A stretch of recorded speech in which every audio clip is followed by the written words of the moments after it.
So, welcome back to yet another Kickback Football podcast. We're back for an 8th edition. We've got Lewis Stokes with us. How are you doing? I'm doing good. It's just, the normal thing. Yeah, just getting ready. Week again. Getting ready for the summer. Yeah, it's like coming to getting all of our coursework finished now. Yeah. And we just got one more assessment. Getting ready for that break. Yeah, after it's going to feel long though. That's going to be like it is months, but it's going to feel like forever. It's like 3-4 months. Pretty much, yeah. Yeah. We also have a returnee as well. Let's just see if people remember you. What's your name again? Nick Johnson. Yeah, that's Nick Johnson. Of course you remember him. He's back from multiple trips to different nations across Europe. So he's back today, and we're going to be talking about a rather topical subject. So something that you guys will be talking a lot about at the minute. It's coming to crunch time in the competition. It's, of course, the Champions League. So I think what we're going to do to start with is we're going to go through each Champions League semi-finalist team. So Ajax, Barcelona, Liverpool and Tottenham. Take it in alphabetical order, as I just said them, and just give a little bit of a rundown of how we've seen them in terms of their Champions League progress this season, whether we're surprised by it, what the key players are, things like that, and whether we think they'll be able to make it to the final and even potentially lift the trophy at the end. So I'm going to hand over to Nick first. What are you thinking about Ajax this season in the Champions League? Obviously, it's quite a big surprise that they managed to get this far, but do you think it's down to their manager and their players, or do you think it's slightly fluky? What are your thoughts? Well, it's not fluky. Let's make that clear. It's not fluky. I agree. They're a good side. They played.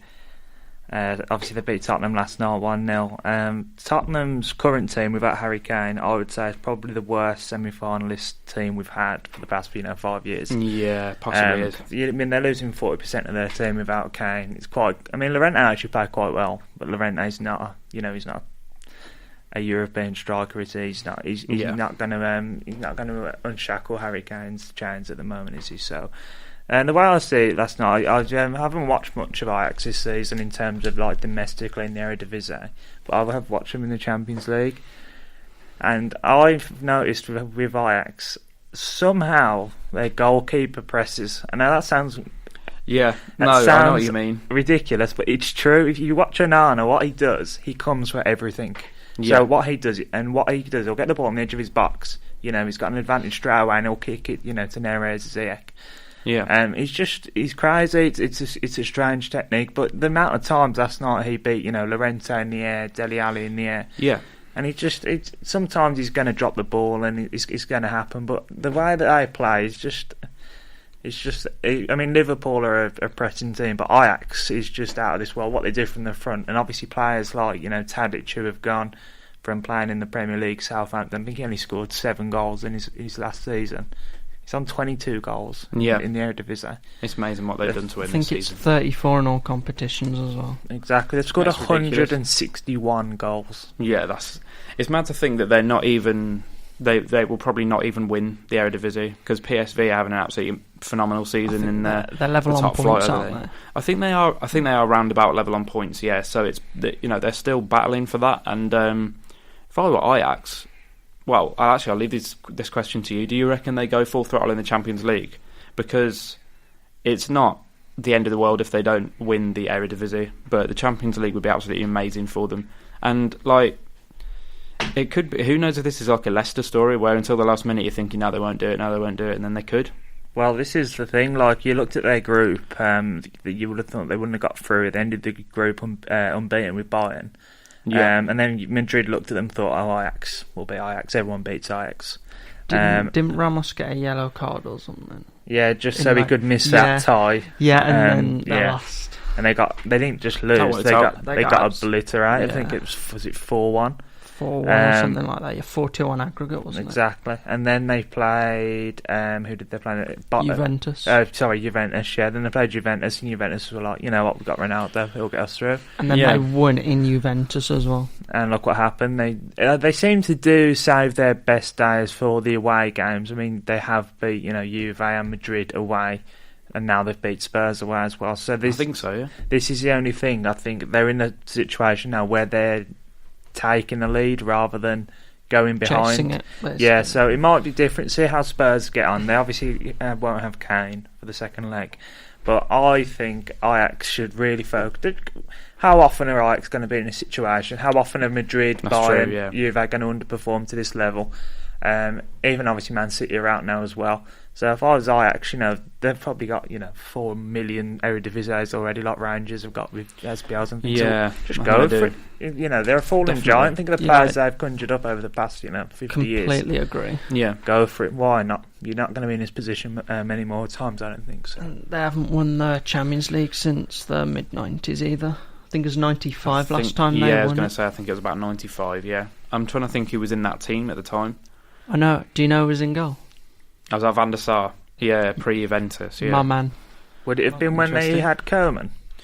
Yeah, that's what I was thinking. It could well have been when they had Koeman as well. Obviously, Denmark won the Euros in '92. So I'm thinking maybe Koeman maybe was still playing there, because I think Koeman did get to Barca at the end of the '90s, didn't they? So I don't know. So. That'd be something we'd have to look into. But yeah, it's one of those with Ajax. It's similar. I mean, do you remember that Monaco team who got really far into the competition? Yeah. How often are they going to be there? I remember Malaga got really far into it about 7 years ago, and I think was it Felipe Santana scored that last-minute goal for Dortmund. When was that one? Was that when Malaga had like a load of good players? They had Pellegrini, so, Demichelis, Saviola, all these sorts of... Was that Van Nistelrooy? Van Nistelrooy, and Santi Cazorla, I think, was there? I don't know if that's the same sort of time, but... They had shared loads of good players, and they were about to beat Dortmund, but then Dortmund scored an offside goal in the last minute. So these small teams, you've just got to take your chances. You're not going to be there every time. They've got an advantage in the first leg. They've got an away goal, which is crucial. Yeah, exactly. They could have had two, because Neres hit the post really late in the game as well. I think, I can't remember who it was. Was it Tadic who passed the ball to Neres? Yeah, and he just dragged it a bit to the corner. He should have shot himself, really. But I think he was just... it's one of those situations. They do overplay a little bit. That's one thing that I think Ajax sometimes have a tendency to do, is sort of overplay, take too many passes and try to be like a little bit too intricate with it, but it does pay off more often than not. It's been paying off, certainly in the Champions League as well. I thought Neres had a brilliant game. I thought Donny van der Beek as well, another really good game. Obviously he scored the goal, and I think the only danger is, like, the further Ajax go into this Champions League, the more their players are going to be sought after, I think. Yeah, I mean, we're obviously already seeing Frankie de Jong going across to Barcelona.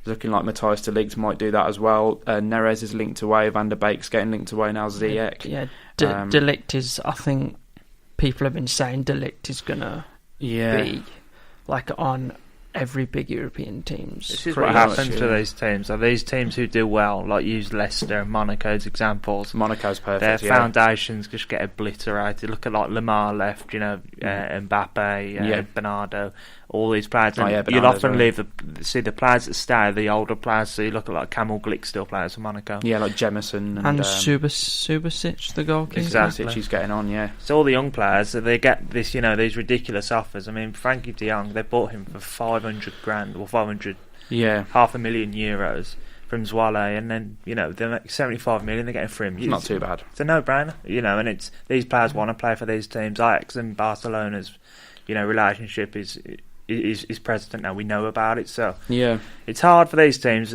How often they probably won't be in another Champions League semi-final for another 10 years. Probably longer. Probably longer, yeah. It's one of those things like with Monaco that season, or Leicester obviously in 15-16, the Prem, like where everything just seems to come together and be like perfect for them. Yeah, like everything comes together at the perfect time. Yeah, like the perfect combination of players. There's other teams slipping up around them. A manager as well who suits the club. I think Erik ten Hag has gone like very underrated. I think he came from Utrecht. I think before he was at Ajax. I think, and they've had a few. They've had some bad luck under Marcel Kaiser, who's now I think the Sporting Lisbon manager. And then obviously before that they had Peter Bosz, who moved on to Dortmund and is now at Bayer Leverkusen.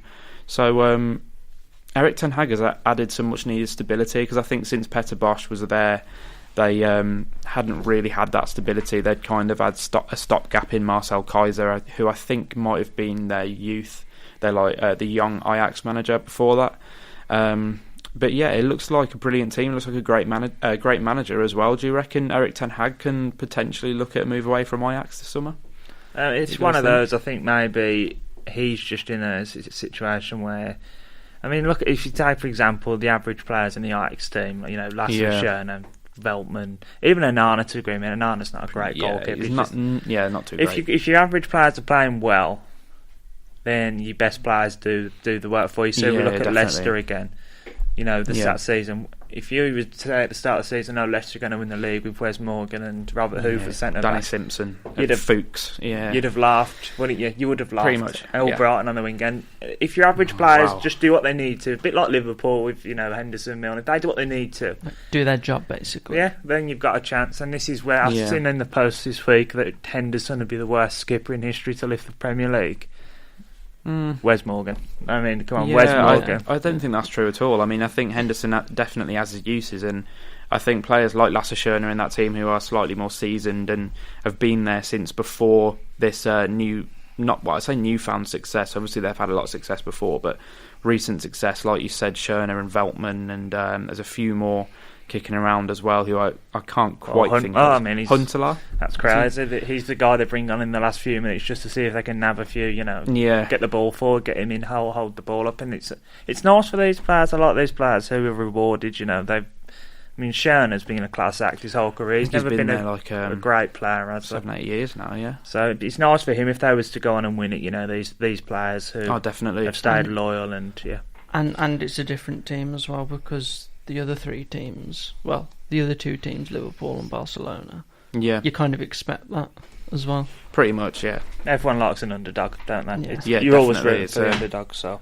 Yeah, exactly. I think Ajax would be fully deserving if they managed to get past Spurs and get into the final. You know, I wouldn't put anything past them at this stage. I think it would be a risk to suggest that they won't, that they're completely out of the question in terms of winning the Champions League, but we're going to move on to Barcelona, who, you know, I think a lot of people are touting to be the obvious candidates to be the winners, just because, you know, however mediocre they are, that always seems to happen. They always seem to just manage to pick up this league title. They've managed to pick up a Champions League or something like that, and they've not had the most incredible season. But as we saw, so they beat Levante in La Liga. They've now won La Liga, and you know, they're still in with a shot at the Champions League as well. So how do we feel about Barcelona going into this semi-final? Obviously, they're playing against Liverpool. We're recording this on the Wednesday. So they're playing tonight? Yeah, so that match hasn't actually happened tonight. Obviously, when this goes out, they will have already played, so we're not sure what the result would be there. But how do we feel about Barca on the whole in terms of like how their tournament has gone and their prospects going into the semi-final tonight and potentially the final, although Nick wouldn't like that at all? I think the thing is with Barcelona, because they've won La Liga, they can go all out in the Champions League. And the problem is with Liverpool, they're still chasing the title. So they've kind of got to try and balance that as well. It's a difficult decision to go, you know, which one do you go for Liverpool? Nick, which would you rather win then? I know this is probably a difficult question, but I suppose in your lifetime you've already seen Liverpool lift a Champions League trophy, obviously when they beat AC Milan in Istanbul, but never seen them win a Prem. Do you think you'd prefer to see them win a Prem, or would the Champions League and a second place finish in the Prem be good enough? Yeah, I think the Premier League is the one that we want. I think there's a hysteria around the Premier League with Liverpool fans. I mean, if we don't win it this year, it'll be 30 years without it. And obviously, yeah, that's true. 25 years ago, we were something crazy like 16 titles ahead of United, and now they're on 20 and we're on 19, whatever it is, 19 and 18. So I just think for Liverpool not to have won it in that time, and the fact we're going to lose to the league on 97 points, is incredible. But yeah, I think it's just that is something a lot of other teams have over Liverpool. Like, you know, even Leicester have won the league in that time. Yeah, Blackburn have won the league in that time. Chelsea have literally come from like the brink of relegation and come through and won it, you know, 3-4 times, whatever they're on. So yeah, I think it's just the fact that we haven't actually won a Premier League. We've won the English First Division, It's just like get that off your shoulder, get that kind of monkey off your back. And definitely. Then, I think the Champions League, obviously we was there last year. Yeah. We was there in 2007 when we lost to Milan. We was there in 2005 when obviously we won it, and we won it in the best circumstances. So, I've seen that. I've been through that with Liverpool before. It'd be nice for us to, win the league, but it's just not looking very likely at the moment, unfortunately. Yeah, so I think I kind of agree with what Lewis said a few minutes back about how Barca, now that they've gone and they have won La Liga, they can just go and, all guns blazing in the Champions League. And they definitely can't walk it, because for me, they've had a couple of standout players who have had unsuccessful seasons. I don't think Busquets has been up to scratch so far this season. Obviously, Suarez is in slow decline due to his age mainly. Umtiti's had a lot of injury issues. There are some big holes in that squad. And they have been quite reliant on Messi. Do you think that's a fair suggestion, that they've been quite reliant on Messi? And do you think that will work in the Champions League? I think they have a bit, and I think the first leg against Man United, even though they won 1-0, I think that kind of shows that you can't just rely on one player. Because even if it is Messi. They only just came out with a 1-0 win, and I think the only reason they did win, well, not literally the only reason, but one of the big reasons they did win was because Man United, we just weren't finishing. We didn't get that final pass. Yeah, that's true. And we didn't create many chances. And then towards the end of the game, Barcelona just kept the ball. So I think that shows that if you rely on one player too much, it could be their downfall, and especially against a team like Liverpool, because Liverpool will create chances. Yeah, so 100%. I think if they rely too much on Messi, and Messi has a game like he did against Man United in the first leg where he was quite quiet, they could find themselves in some trouble. Yeah, definitely. I think I don't think Barcelona can go into this game expecting to rely on Messi and expect on his quality to break down Liverpool, who are an incredibly stubborn team to break down. Obviously, Virgil van Dijk's just won PFA Player of the Year. He's won that for a reason. He's definitely won that for a reason, yeah. They've got one of the best attacking threes in world football. They've got Alisson, who I think was potentially unlucky not to be named in PFA Team of the Year. Obviously, Edison pipped him to that. So there's a bit of an argument to be had there. They've got Trent, who's in great form. Robertson, obviously, in brilliant form as well, with some amazing assists all season. And this Liverpool team are not going to lie down, I don't think. I think they're more than capable of getting past Barcelona. But who do you think can come out and be a standout player for Barca? Who else do you think they need to rely on besides Lionel Messi? Do you think, Nick, who do you think is potentially going to be important for them against the Reds? The player I think is going to be very important for them is Longley, the centre-back. So Longley, obviously PK, we know PK is good. I think Gullian Balgay said PK is the best centre-back of the past 20 years in world football. Don't know how much I agree with that, but there you go. Interesting. So Longley is going to be the player that Klopp will look at and he'll say, you know what, this is where we're going to make our chances. Salah must fancy, Firmino, they must fancy their chances against him. So it just depends how he plays. I mean, when we played against Sevilla, Longley looked very good. And I remember I had a conversation with one of my friends and I said, I think he'll get a big move somewhere. I didn't think it'd be quite as big as Barcelona, but there you go, they took him. And he looks a good player, but if, as a Liverpool fan, if I was to set up the team, I'd look at Longley as the weakness in the back four.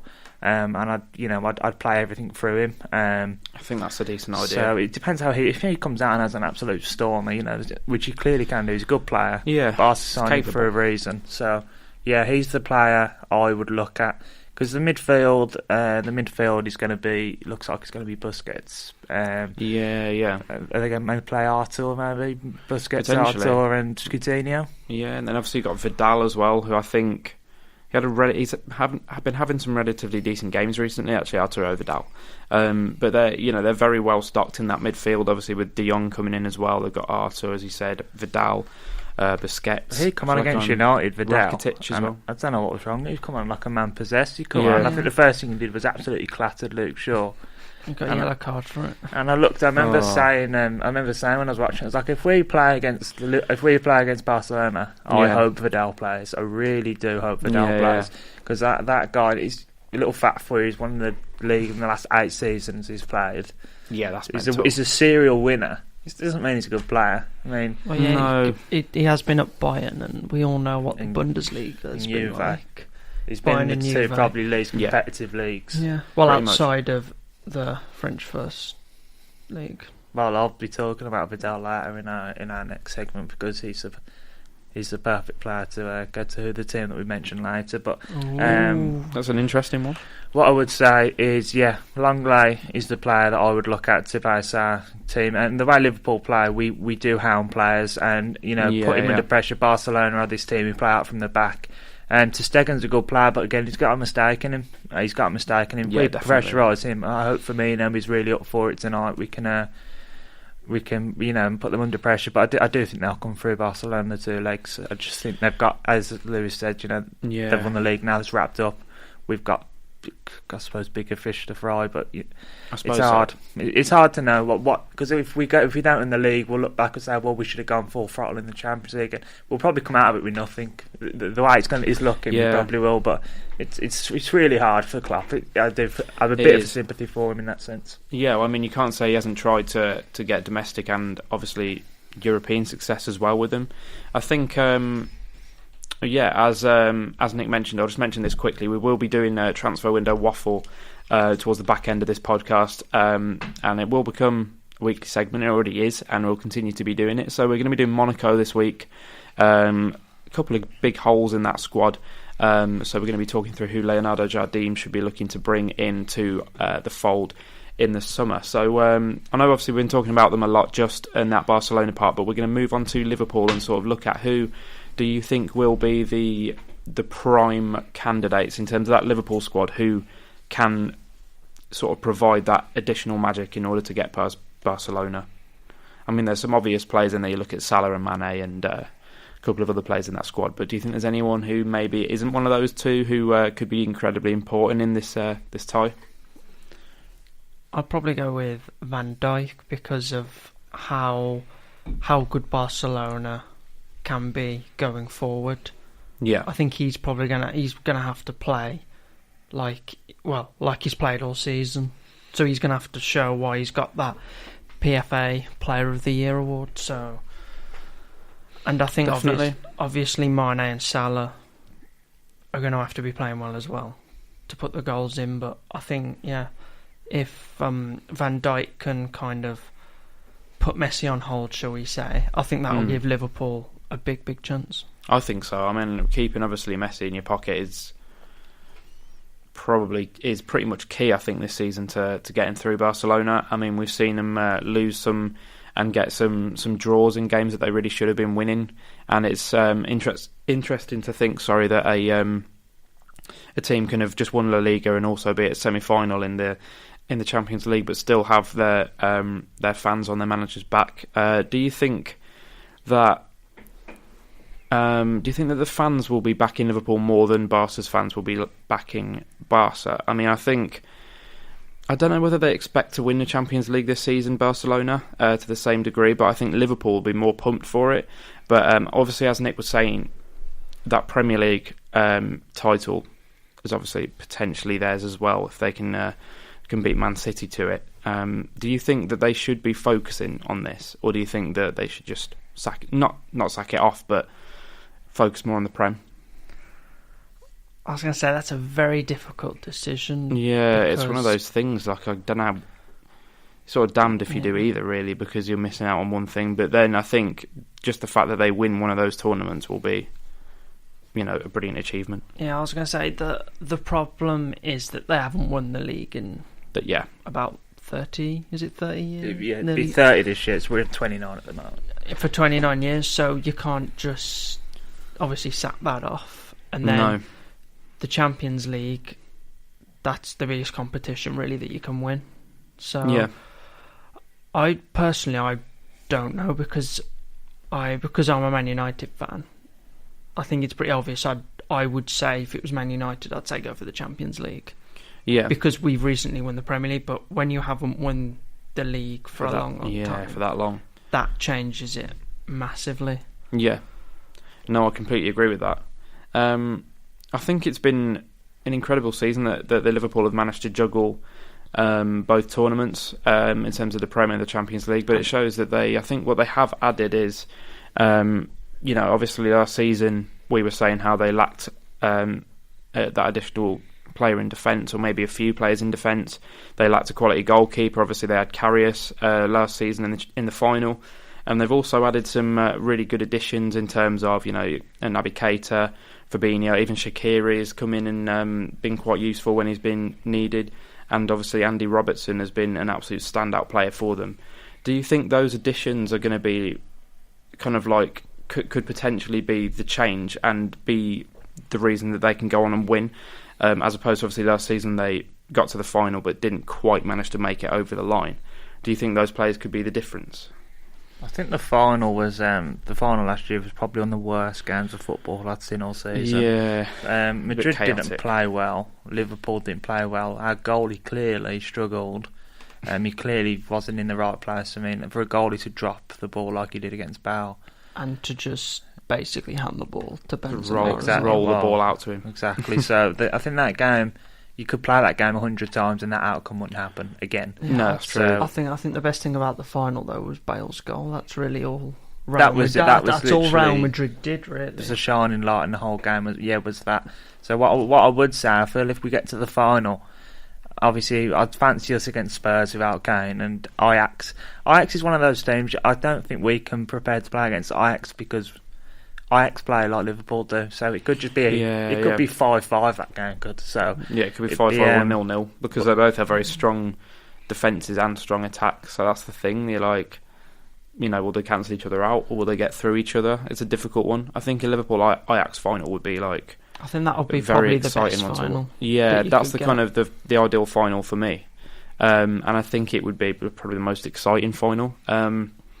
So I'm not sure if you guys got anything else to say about Liverpool and maybe their hopes going into this semi-final tonight and to be honest, next week's second legs. To be honest, I think it's incredible that Liverpool have bounced back as well as they have, because a lot of teams, not just in football but in sport, when they get to a final and they lose, usually they drop off the next year, but Liverpool have come back a lot stronger. It doesn't seem that long ago either when they had like Ricky Lambert and Joe Allen in their team. Yeah, Shelby. Yeah, we had that team where we just raided Southampton. But I mean, as a Liverpool fan tonight, obviously, what I would be worried about, we're a very offensive team. Can you go to the Nou Camp and be expansive? Bringing Alexander-Arnold and Robertson down the wings, because what that does then, it leaves gaps. Opens you up at the back. Can you afford to do that against someone like Messi? Because Messi is the best. He's the best player there is. And don't get me wrong, this Barcelona team, they're beatable. I would disagree, but okay. I would agree, but yeah. They are beatable. Let's make that clear. They're beatable. They've only lost 2 games in the league, but they are beatable. So what I would say is Liverpool should go there and just play their game. And if they beat us, they beat us to the better side. But if we contain Messi, I think I said to you before the podcast, if I was Klopp, I'd stick Milner or Henderson on Messi, not to try and mark him, just to hound him. Just get him into the game, get him away from the ball. Yeah. And if he's too good, he's too good. What can you do? But as a Liverpool fan, I'd just go there, play our game, bring the wingers into it, bring the fullbacks into it. Because that's how we play best. And when we set up to defend, like we did against Everton and like we did against United away, that's when we don't play well, and that's when we end up cancelling teams out. It ends 0-0. Yeah. So, I mean, 0-0 would be a good result for us, but I do think we need at least one away goal. I was going to say, I think the important thing for Liverpool is if they can get an away goal, even if it's like they lose 2-1, that away goal is still important. Yeah, that'd be my prediction. I'd say 2-1 Barcelona. Yeah, I think Coutinho's definitely going to score. Yeah, it wouldn't surprise me. You just know he's going to wrap on him from 25 yards, top corner. Klopp's going to sit at the edge of the box and he's just going to look away in dismay. You can just see to the floor. You can just see it coming, can't you? Yeah, I reckon. Do you think he'll celebrate if he scores? No, I don't think either of them. Hopefully not. I'd hope not. Them two players have a Suarez left because we knew that he wanted to progress. So although Suarez left on bad terms in terms of the World Cup, he didn't leave on bad terms with Liverpool. I mean, we lost 10 million because of that bite. So we should have got so much. I think we should have got 85 and we got 75. And Coutinho, if we were getting offered 140 million for Coutinho, you got to let him go. Really. I mean, 130 million profit would be foolish. You could even argue that Liverpool have been better without Coutinho, or whether that's like. Our record since Coutinho left has been unreal. If you look at it, he left in January of last season. If you look at our record, the last second half of the season, we've been very similar to what we have this season, and that's without Alisson and these sorts of players. That's true. Yeah, I think, and that's unfair on Coutinho because Coutinho is world class, but it's definitely sometimes players ruin systems, and I think maybe he did a little bit. Yeah, I don't think he was. Despite being a world-class player, as he said, and I think I can completely agree that he is, I don't think he was necessarily like important cog in that Liverpool setup towards the end of his time there. I think obviously he showed his worth under Rodgers and stuff like that as well. But I think to go and get that amount of money for him, and then still go on to be successful with the players that they have now in terms of Firmino, Salah, Mane, and having a very strong midfield still. Obviously, Oxlade-Chamberlain coming back as well. I think that's going to be really interesting, and I think it's brilliant. Massive praise to Klopp for managing to do that without Coutinho. Just shows how brilliant their players actually are. I think we'll move on then to the final team, second English team. Obviously, England have the most teams going into these semi-finals. It's Tottenham Hotspur, who obviously last night, at the time of recording, last night on Tuesday evening, lost against Ajax. The first leg, the home leg, at their new stadium, they lost 1-0 against Ajax due to a Donny van der Beek goal. How are we feeling about Spurs? How are we feeling about Spurs going into this the second leg next week, and just their prospects in terms of can they get to the final? Do you think that's out of reach for them? I'm not feeling too confident, to be honest, because the way they played, what you've got to remember is this was at home. Yeah, exactly. That for the first few minutes they started quite quickly, but then as soon as Ajax got into the game, they just dominated. Yeah, they had a few really good attacks. Like I remember, I think Ali had a couple of good attacks. Lucas Moura had a good run and maybe took one too many touches, and then crossed the balls, picked up by Onana very easily.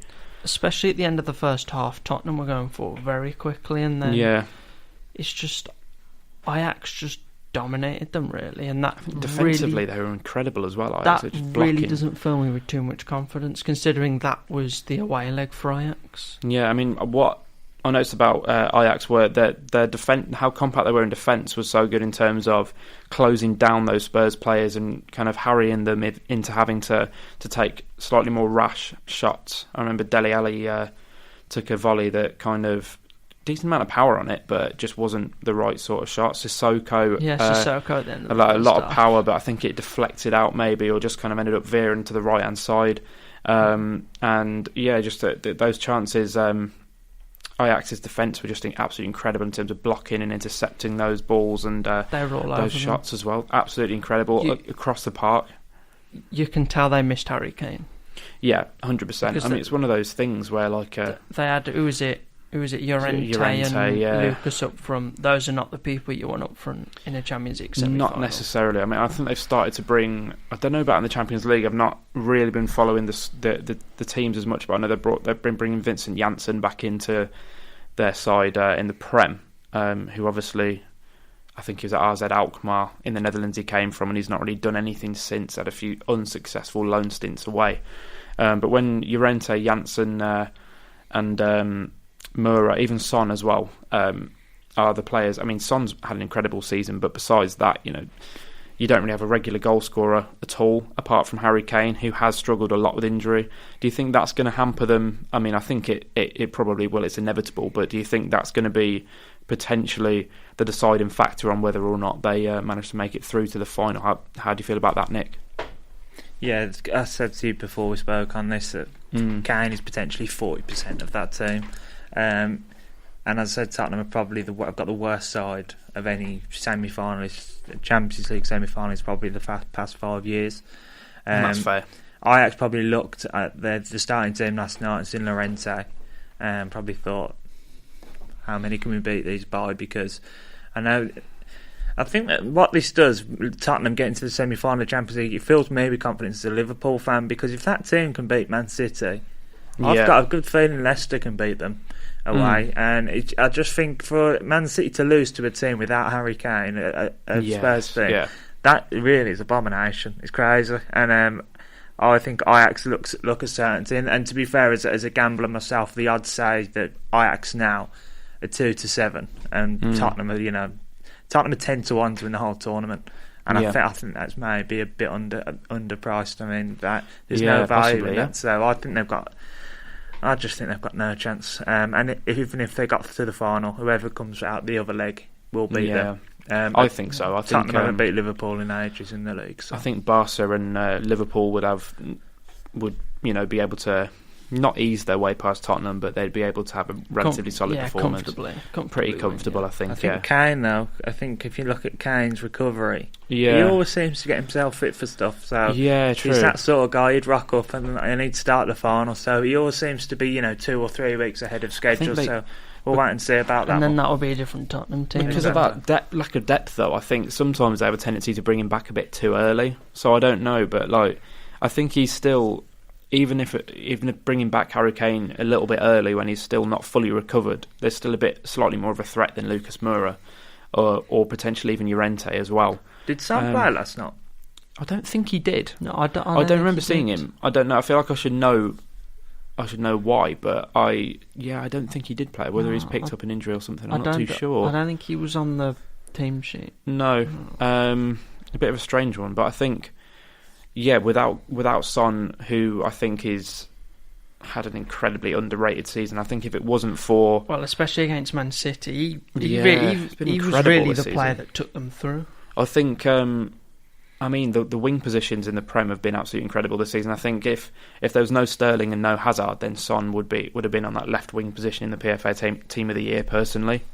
But I think you also got to look at that midfield. They're quite thin in that position as well. Obviously, with Moussa Sissoko's not quite up to scratch, I don't think, for that team. He was not very good last night. He was very good last night, and I think he has done better this season than I expected him to. But I think they still need to strengthen us. And Moussa Dembele just seemed to age by 10 years within the space of half a season or so, and then went off to China. Victor Wanyama not necessarily as good as someone that they need in that side. I think Harry Winks obviously has his strengths, but maybe not quite up to scratch. So that for me is another area they need to strengthen in. I don't think Tottenham can really have much hope going into this. I mean, obviously they can give it a shot because there's not really anything else in the Prem up for grabs for them in terms of the title or anything like that. They can really just try and go all in on this Champions League. But I think if we look at the other sides, then they do have a lot more strengths. I think Tottenham are least likely to lift the trophy out of any of the 4 sides in these semi-finals. Personally, how do you feel about that statement? Yeah, I agree. If you put £100 in my hand now, I'd have it on Barcelona. And I think I would as well. I think a Barcelona-Ajax final would be the route I would go down. And I just think Messi will decide it. Messi's the player. I mean, even against Levante, I don't know how much of La Liga you watch, but at the weekend I was actually in Spain, in a very pro-Barcelona area of Spain. Yeah. And the general feeling when Barcelona are playing without Messi is almost one of people aren't watching the telly, and then Messi comes on. What does he do? He scores the winner, and and Barcelona they're not a one-man team. That's not fair, because they've got a lot of class and a lot of quality. But Messi takes them up probably 20-25%, and he gets them past these teams, and that's the only thing as a Liverpool fan. If we can contain him, I really think we've got a very, very good chance. But as I said, if you give me £100 now, Barcelona to edge Ajax in the final, that'd be the route I'd go down. I think we'll see what Lewis's prediction is. Well, so to be honest, I completely agree with everything Nick just said. In terms of, I do think that will be the final, and I do think that Barcelona will just edge it on top. Even if they don't necessarily perform better than Ajax on the night, they will still find some way of doing it. Because for me, Ajax winning the Champions League is just not something that will happen when they're up against a team with Messi. How do you feel about this final, and what's your sort of prediction then, Lewis? I'm going to go the same way, and I think it's going to be Ajax and Barcelona in the final. But I think Ajax will comfortably get through at home, because obviously Tottenham Spurs don't have Harry Kane, and obviously they have that away goal. Yeah, but I think Barcelona, if they get to the final against Ajax, I could see them winning that comfortably. Yeah, I think so, definitely. Either team really. You're falling into the trap there, Lewis. Everyone's underestimated Ajax. True. Think of who they've beat already. Yeah, but you've gone on about how good Messi is and everything, and how good Messi is when Barcelona plays. So, but I just think the final I would want would be Liverpool and Ajax, because I think that will be the most entertaining final. I think so as well. So right, yeah, I think what we can do now then is all three of us. I'll start with Nick. Just go for what's the final you'd like to see, and what's the final that you think will happen, and the inevitable outcome of that. So who do you think will win as well? So Nick, what are you saying? Who would you want to see play in a final? I feel like we might have the exact same answers to all of these questions, but I like domestic football. I'd like Liverpool Tottenham. All right, yeah, maybe not then. It's been 2008 would have been the last time we had a all English final. Yeah, who won that one? It was United. Yeah. Just had to say that. Yeah. I suppose we'll give you that when you get slated enough, maybe, but with good reason, I suppose. Yeah, to be fair, that United team's probably the best team they've had. With Tevez, Ronaldo, Rooney, Scholes. Well, what about 99? 99? Yeah. Well, no, they didn't have Ronaldo, did they? So yeah, true. I would say that's the result I'd want. I'd want Liverpool versus Tottenham. Obviously, I'd want Liverpool to win, but I'd want Kane to play. I'm not a person who likes to see players not playing. Like if I seen a team sheet tonight and I seen Messi wasn't playing, it'd just be disappointing for football. Obviously, we'd have a massive advantage in that sense, but you want to beat the best, and this is why I hate teams who say, "Oh, well, you won't. We don't want to play these." But this team, and like last year, we beat Man City in the Champions League. Yeah, and we've beat Bayern already this year. You want to beat the best teams, and you have to play them at some point, and that's why games like Barcelona is the kind of games you want as a football fan. So definitely. What I think will happen, though, as I said earlier, I think it'll be Ajax, Barca in the final, and if I had to predict the score, I'd probably go 3-1. Barca. Yeah. And what about you, Lewis? What's your ideal final? I think you've basically already said, but what's your... Yeah, as I said, I'd like to see Ajax and Liverpool in the final. Yeah. Because then it's like... I want Ajax because they're like the big underdog. Yeah. And then I'd like Liverpool because I'd just like to see a team that isn't Spanish win the Champions League. I know. Because I think a Spanish team has won it 5 years in a row now. I think so, yeah. It sounds about right. Real had, was it 3 on the bounce under Zidane, yeah. Yeah, 3 on the bounce, then it was Barca, then it was Real. So, yeah. But, to be honest, I think it, again, with Nick, same as Nick, I think it will be Ajax and Barcelona. Yeah. And similar scoreline, I'll probably go 2-3 now. So I would say, again, I'll concur with what Lewis said. I think that Liverpool-Ajax final would be the most exciting final to watch, and I think Ajax will get there. I think Liverpool will struggle to get through Barca just because they're Barca, and because they do have Messi. And it sounds like a lazy sort of analysis, but it's just the way it is, really. So I think the most exciting would be an Ajax-Liverpool final. If we look at the way the teams play, I think they'd go up against each other. And as we said earlier, it could be 5-5 or 0-0. They may both cancel each other out. They're both very strong defensively. Liverpool with Van Dijk, and then Ajax with the likes of Matthijs de Ligt and Tagliafico, some brilliant players. But I do think that it will be Barcelona and Ajax who get through to that final. I think Ajax will have a good shot. I don't think they'll win it, though. I think it will be tighter than the 3-1 that these two guys have predicted. I think it's more likely to be... I said 3-0. Oh, 3-0. Well, 2-3-0. Yeah, I think it could be something more like 1-0. I can see it going quite a long way. I can see it going to maybe extra time or something like that. Penalties would be the best. Penalties is always the most exciting. But I think Ajax genuinely do, as a unit, they have that power to go and take Barcelona all the way and challenge them. But I do think inevitably it would be, whether it goes to extra time or penalties, I think then it would be Barcelona who would take the trophy. So just got a little bet for you that there might be a value.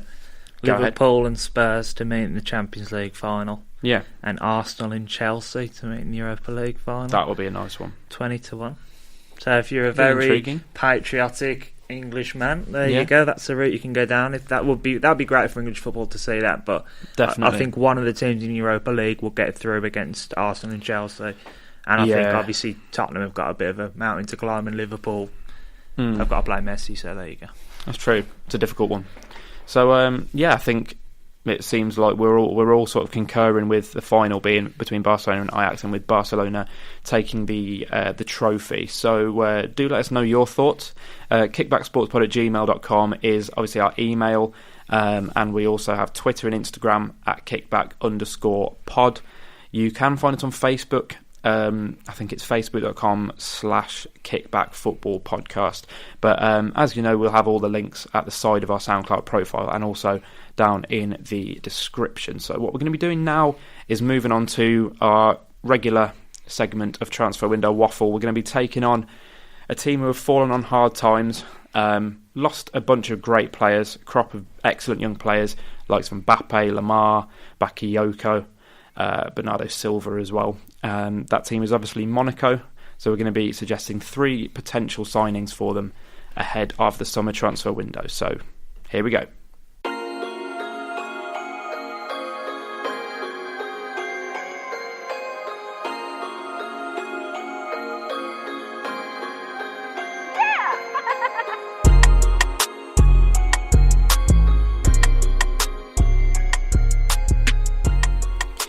So welcome back to Transfer Window Waffle. As I just said, we will be covering Monaco this week.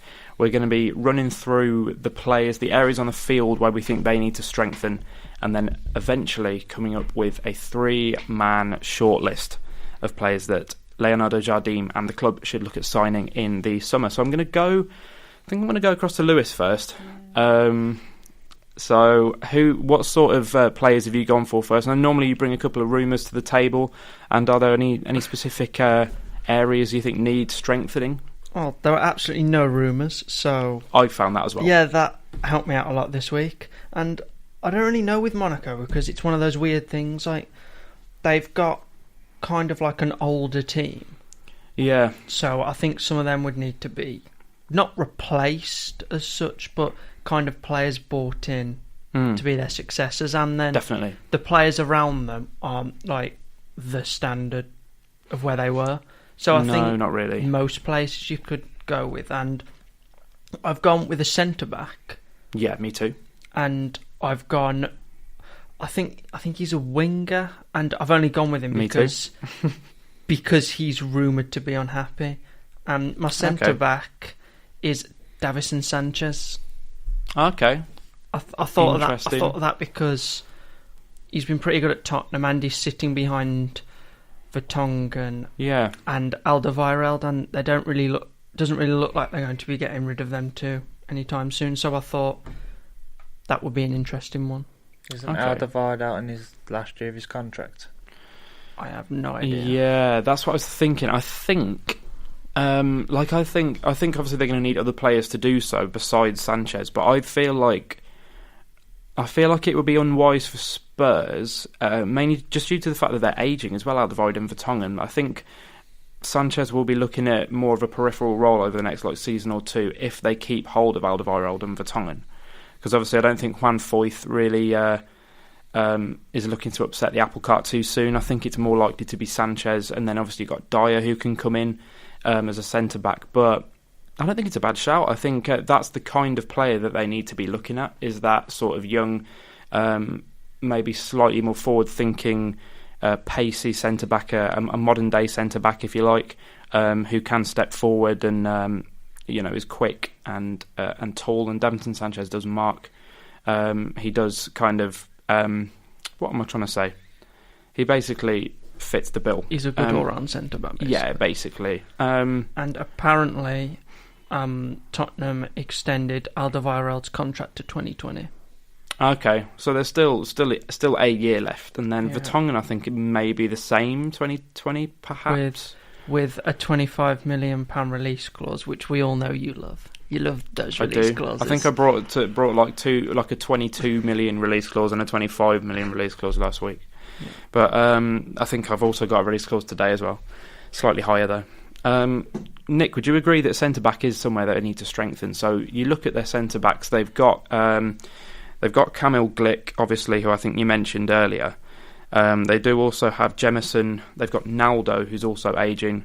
And then they also have an 18-year-old called Benoit Badashile, something like that, who's been getting a few minutes since Thierry Henry was there. He's looked all right, but do you think they definitely still need strengthening due to those ageing centre-backs in that squad? Yeah, I think if you look at Monaco, they've obviously, since they've let their golden generation go, they've struggled to score. They're not a free-flowing team, so they need to start with the back and work their way forward. I mean, all the players I've actually got that we're mentioning are offensive players. Okay. But now you mentioned this, the age of probably the mean age of those three players. You say Glick, Naldo, and Jemison. Yeah. I mean, they must be 33, 34. All of them. So. I think Jemison perhaps 30 odd, and then I think the other two going into their mid 30s, especially Naldo's probably about 35, 36. So they're players that they're definitely going to be looking at. Wolfsburg Naldo. I think so. Naldo. Yeah, I think they signed him only this season. I don't know whether that was just as kind of like a backup or just an additional centre-back option. But as you were saying before, it looks to me like Monaco are, because obviously they kind of were buying a lot of younger players. It looks like they're buying a lot of older players now. Obviously Fabregas is another player they brought in recently. And it does just look like they're strengthening with some older players. But I've got a centre-back who fits a similar sort of mould to Davinson Sanchez. He's 20 years old. He does play in France already. His name's Malang Sarr. I don't know if you guys have heard of him. He plays for... Yes, I think I have. He plays for Nice. So he's a very mobile, kind of very, very quick pressing centre-back. And he is touted as one of the next big things, basically, to come out of that French league. He's got room to grow. There are still areas of his game that are a little bit rash, a little bit raw. So defensively, he sometimes does rush in too quickly into tackles or try too hard, maybe, to intercept or block, and ends up being unsuccessful. But obviously, Jardim, who's the Monaco manager, he's helped grow the likes of Mbappe, Lamar, Bakayoko, Ronnie Lopez as well, more recently, at young and very important stages of their career. So I think he's only going to improve, and when you've got seasoned centre-backs in Glick and Jemison and even Naldo as well, he can learn things from those guys too. Here's the release clause coming up, by the way. He has a potential €40 million release clause, so it's a bit higher than the guys that I suggested for... Who did we do last week? My mind's gone completely blank. AC Milan? AC Milan, that was it, yeah. Wasn't even here. Yeah, so he wasn't even here, yeah. He's the guy remembering. But yeah, €40 million release clause. But obviously they could try and haggle and maybe get that a little bit less. So I think we're both in agreement that centre-back, me and Lewis and Nick as well, in agreement that centre-back are positions, is a position rather that they need to strengthen. Nick, what positions have you got? You said you got some more offensive players. I've got a few as well. I want to see if we've gone down the same route. So I've got two strikers and an out-and-out centre midfielder, really. Okay. What striker have you gone for? So I'll just mention both because I haven't got loads of details for them. They're just two players. Yeah. I think we said Monaco are a team who seem to be taking on players towards the back end of their career, like Fabregas, Naldo. It is the Naldo that we said, by the way, the one that played for Wolfsburg and Schalke. A lot of time in Germany, yeah. So the two players I've gone for are Giroud from Chelsea. Not a bad shout at all. Because I feel like he needs to go and get minutes. He's overdue a good run in a team somewhere. I think so, yeah. He said he wants to return to France. Played second fiddle a bit too long now. Exactly, and he's a class act. I do really like Giroud. He's a good player. I think he's the highest scoring French player now after he scored in the last international break. Yeah. And the other player I've looked at is Moussa Marega, the Porto striker. Right, yeah. He's a French national actually, born in France, so you can see that they will go down that route where he returns back there. And again, I know it's a bit of a cliche, but with these these players who have come from African players, I remember Yaya Toure has always said that African players go places for money, and that is a bit unfair. But these players, if you look at the players who play for Monaco, they've had a lot of players towards back in their career. They've played a lot of money. And it looks like they're going to China now, the players. So I would say Marega fits that bill perfectly. So and as I said, I think a few podcasts ago they played against Porto, and Liverpool played Porto, and he looked okay. He's a bit raw. He's a bit he's not absolutely dynamite in front of goal, but he can definitely get a few goals in there. He's one of those. I think the French division. I think as Falcao starts to sort of gradually wind down a little bit. That is an area that they should look at strengthening. I've actually not gone for any straightforward centre strikers. Rather, I was looking at Falcao. Maybe you can potentially try and rely on him for another season. They've also got Jovetic, who I don't think's been too bad since he's come on. Has come into Monaco. He's obviously not been the main guy in that setup, but he's been relatively reliable when called on. They've also got two young strikers called Pietro Pellegrini and William Goebbels as well. William Goebbels looking brilliant. He's been great for France at kind of under 18, under 19 level. I think may still be a teenager. I know that Pietro Pellegrini definitely is. And they've also got Ronnie Lopez, or as he was known, Marcos Lopez, during his time at Manchester City. He has the potential to move maybe into that striker role. He's played there a few times this season, so I've gone more for a couple of wingers, two guys who can play really both sides. The first one I've gone for is sort of like a cheaper option. It's a guy called Marcus Thuram, who you may be aware of, playing at Guingamp at the moment, who are rock bottom of the French top tier of Ligue 1. So Marcus Thuram, obviously he could leave Guingamp for a pittance if they do go down, which is looking highly likely. He's also got a brother called Kefren, who plays for Monaco already, so he may well want to join his brother at Monaco. Obviously they're both the sons of Lilian Thuram, the well-known French veteran centre-back. So Thuram's a potential option. I've also looked at Steven Bergwijn, who plays for PSV. He's another 21-year-old, as is Marcus Thuram. 63% take-ons are successful. He's a very pacey player. But again, I wouldn't say wingers are even necessarily where they definitely need to strengthen. I saw an article from the French newspaper L'Equipe, and it looks like Monaco want to keep Gelson Martins on a permanent. Obviously, they've got him on loan from Atletico Madrid. But they do want another winger, so that's why I looked into Bergwijn and Thuram. Lewis, who else? What other positions have you got there? I've got a winger and a goalkeeper. I've got a goalkeeper as well. I've kind of got more players listed and fewer statistics this week. Oh, George! I've let myself down. Yeah, that's unacceptable, George. It's not great, is it? He set himself a standard there. Yeah, and I'm just slowly lowering those standards and expectations. What wingers have you gone for, or winger rather? That winger I've gone for, I don't think you're going to agree with it, but I've gone with Callum Hudson-Odoi, because in all honesty, I think that would be brilliant for him. He's been very unhappy at Chelsea. He's not getting played, and I think he'd have a lot more opportunity to get played at a team like Monaco. And it's moving away from the Premier League as well. Yeah. So he might not want to be in the Premier League either, so I just thought throw that in there. I think that might be an interesting one.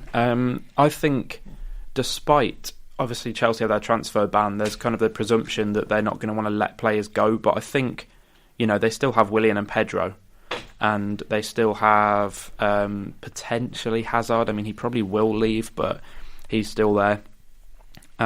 So, maybe they will still be able to sell someone like Hudson-Odoi.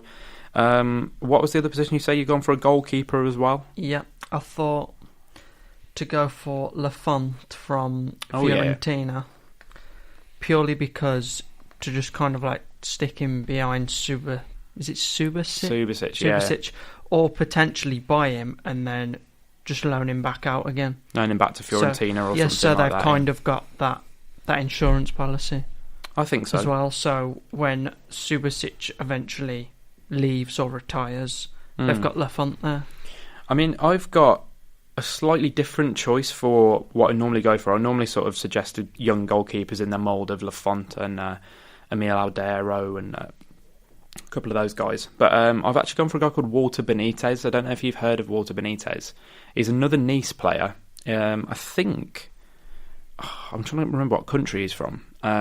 He's South American, but I can't quite remember which specific country. Plays for Nice. He's 26 years old, and he's basically got a clean sheet in almost half of his league games this season. 31 games, 15 clean sheets. He has the best clean sheet record in League 1 this season. And his contract is also out in 2020 as well, so he might not cost an arm and a leg. I think that will be a good acquisition for Monaco. You know, whether you do put him in to challenge Subasic, or whether you put him in straight away in the starting lineup and relegate Subasic a bit to a kind of peripheral role. I think he's in his mid-30s now and retired from international duties, so might be looking to step back a bit. But I think Walter Benitez could potentially be a slightly bargain basement addition. But yeah, Alban Lafont would be an absolutely brilliant addition as well. The article that I saw from L'Equipe also suggested that they want to sign a central defensive midfielder. So basically a deep lying playmaker.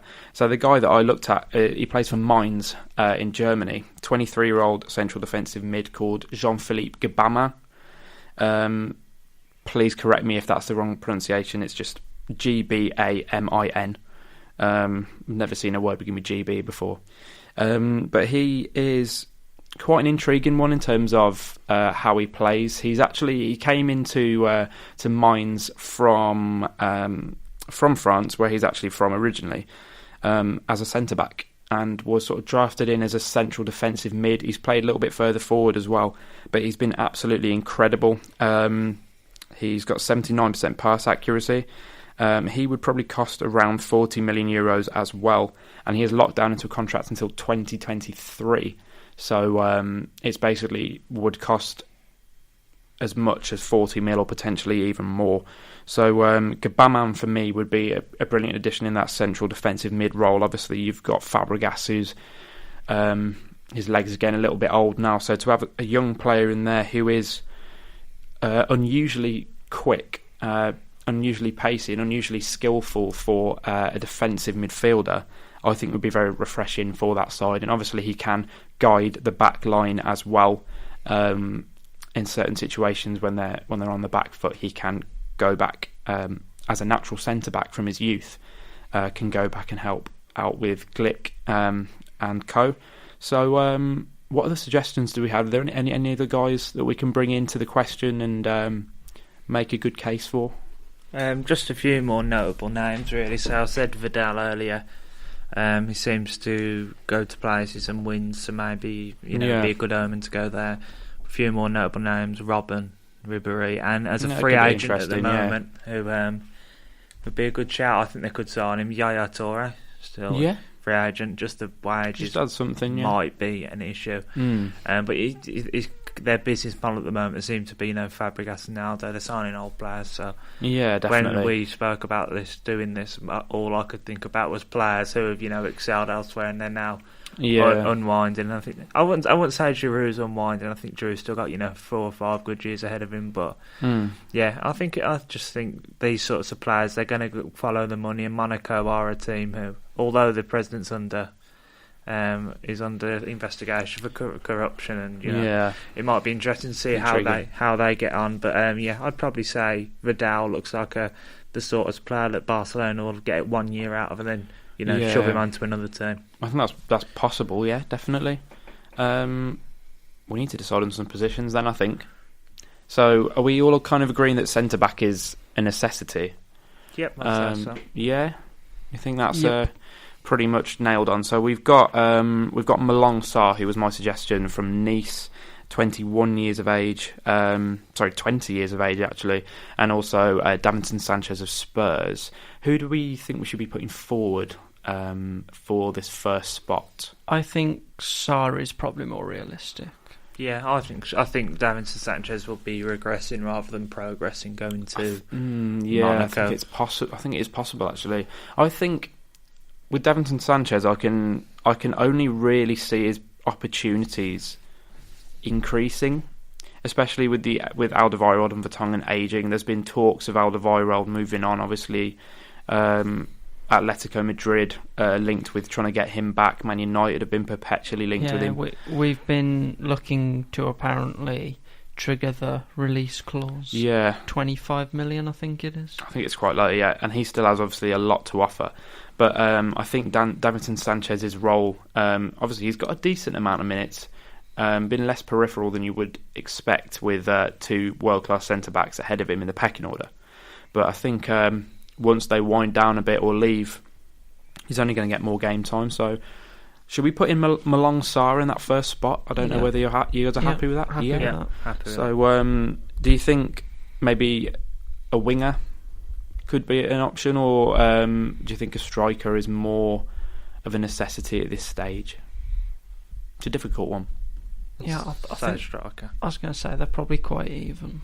Yeah, I mean, I think they've got, if they manage to get Gelson Martins on a permanent from Atletico, and then they have Ronnie Lopez on the left-hand side, I think they've got those wing positions locked down. It would only really be a backup or a rotation option who they could go in for. That's and also the L'Equipe article suggested that they were looking for another winger. But I personally, from the outside, I think a striker could actually be maybe more important. I've not reflected that in my research because I haven't found anyone. But we'll maybe look to you two guys. So is there anyone that stands out of who you've suggested that you think might be ideal in terms of being either a backup or someone to replace Falcao? Would say Giroud. I think so. I think that's a really decent shout. So should we say Giroud then as our second pick? Yep. So Malong Sarr and Olivier Giroud, and then what position should we go for? Do you reckon a keeper to challenge Subasic, and maybe overtake him as he leaves or retires? I think a keeper. Yeah, I'd say a keeper. Yeah. Yeah. So we had Alban Lafont was the suggestion that Lewis put forward, and I'm actually going for Walter Benitez as well. So I think Lafont would cost a lot more than Benitez. So do you want to look at Malong Sarr? 40 mil would probably cost 40 million euros, and then Giroud, how much do you think he would cost? 15. Yeah, I think he'd be quite low. So then that leaves potentially a decent amount. So Walter Benitez, 26 years of age, had a bit of a incredible campaign, and no one really heard of him before that, still going very much under the radar, and also out of contract in 2020, and then completely forgotten his name, Alban Lafont. Yeah, he would cost a little bit more due to his age and his profile at the moment. So who would you guys go for? I'll leave it to you between Alban Lafont and Walter Benitez. He's worth 17 million euros. Yeah. I think we better go Lafont, just Lewis don't throw his toys out the pram. Okay. We're going down this route again. I think I'd be happy with either, to be honest. I think if they are working to a budget, then I think Benitez would be great for him. But then if they do have the money, I think it would be wiser to go for Lafont, because then you do have that longer term goalkeeper to replace Subasic, who's been there for quite a while now. I think they have Benalio as well, the Swiss keeper, I think, is behind him. I don't know how old he is, but I think he's getting on. I think he's quite old as well. I think I remember seeing that both their keepers are heading into their mid-30s. Yeah, I think Lafont's a good shout. 35. And then they do have 35, and then Subasic is like 34. And then there's a guy called Loic Badiashile, who's the brother of Benoit Badiashile, who I mentioned before. He's another kind of upcoming goalkeeper in their ranks. He's out on loan at the minute, and he's not necessarily profiling as well as Alban Lafont at all. So should we say Lafont then? Yeah, that's a good shout. So we'll go for Malong Sarr as a centre back, Olivier Giroud up top, and then also Alban Lafont to fill in as a goalkeeper in our Monaco side. So do let us guys know if you lot basically like who we've chosen, and who would you go for? Would you go for anybody different? You can drop us an email, kickbacksportspod@gmail.com, and also find us kickback_pod Instagram and Twitter, and facebook.com/kickbackfootballpodcast as well. So if you guys got any final words, anything you want to mention, I know we're trying to look at incorporating some more questions. Do we have any questions from anybody outside the podcast that we can answer, or don't know if anyone's found any this week? I've not managed to get any. So no, same. I think it might be something we're going to be looking to implement a little bit more over the coming weeks, but for now I think we've got a decent length out of this podcast. So we can leave it there. So it's been good, hasn't it? You enjoyed coming back, Nick? Yeah, it's been good. It's been nice to be back, you know. Yes, yeah, it's nice to have you two taking the mick again. Yeah, back to normal proceedings. To normal, yeah. So thank you for listening then, and we'll be back. We won't be back next week, actually. We'll be having a break from the podcast. So we'll be having a break next week, and we'll be back the following weekend, so 2 Sundays' time. So hope you don't miss us too much. Do feel free to go back and listen to the previous podcast, and also keep on top of our social media. We'll still be updating those over the next fortnight. So thank you again for listening, and we'll see you in 2 weeks' time.